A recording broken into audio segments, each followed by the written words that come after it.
abo bewesiga bokulira n'ebyama byomunange begendereze nga bakakali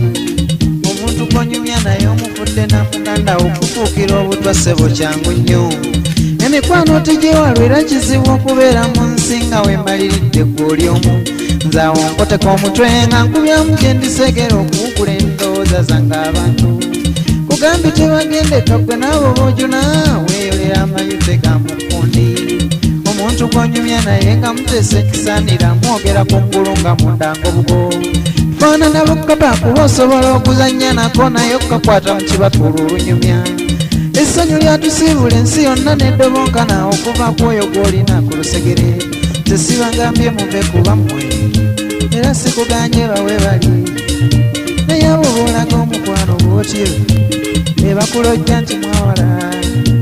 munno ogwoyinza akalungi yakwogerako nti weegula